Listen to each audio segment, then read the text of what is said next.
fasaha. Sunana Abdulkarim Ali, amma an fi saniya da Kumbus. Ni dan kwallo ne a jihar Kano.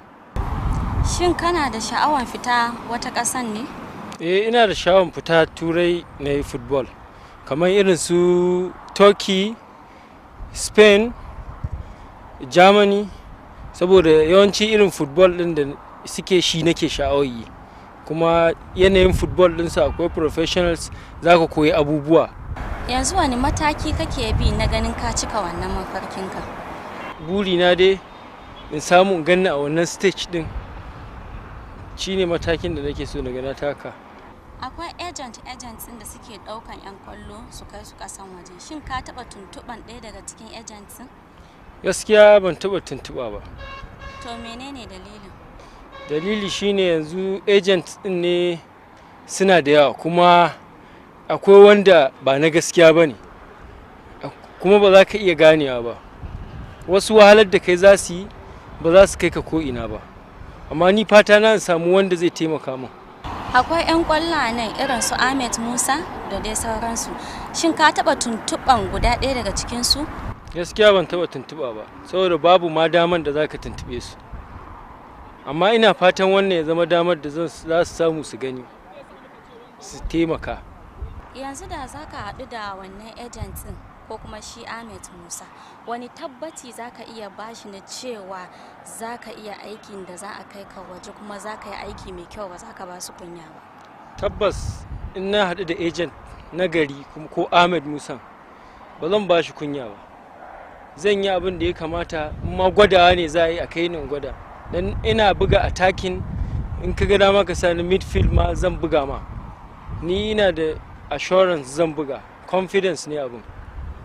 Dama ce kawai ne nake nema in samu. Sunana Uche Edward, ni defender ne. Me za ka iya faɗa game da abokin ƙwallon ka, wato Abdulkarim? Gaskiya Abdulkarim dan wasa ne mai kyau, kuma duk lokacin da muka haɗu da shi a baya yana dan ban wahala, saboda karɓi ball a hannun shi sai mutum ya dage. Gaskiya sai mai basira sosai zai iya karɓi ball a hannun shi. Sunana Abubakar Abdullahi Ahmed Barkum, kuma ni ne kocin Abdulkarim Kumbus a nan kungiya tana jan security and civil defense. A matsayinka na kocinsa, wani irin tabbaci za ka bada kan Abdulkarim? Magana ta gaskiya, dan bal ne mai hazaka, wanda ko da yaushe yake da burin ya ga ya ci gaba a rayuwarsa. Duk lokacin da yake wasa za ka ga hakan, ko da yaushe yana so ya nuna cewa zahiri ya iya bal kuma ya san bal ɗin. Wajen za ka ga yana da wasu techniques wanda dukan wani dan bal wanda ake tunanin zai ci gaba yana da su. Na farko akwai bal a kafarsa, yana da skill na wajen rike bal, sannan yana iya ko da yaushe idan ya ga wajen da zai yi gudu zai yi gudu, wajen da zai rage mutum zai rage. Sannan duk lokacin da ya zo wajen finishing ya san wajen da in placing zai yi zai place, idan shot zai yi shot.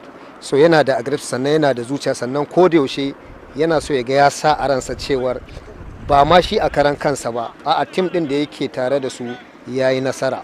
So yan bal irin su ko da yaushe, magana ta gaskiya, yan bal ne da ko da yaushe ake fatan a ga sun ci gaba, wanda za su taimaka a ƙasa da duniyar ƙwallon kafa baki ɗaya.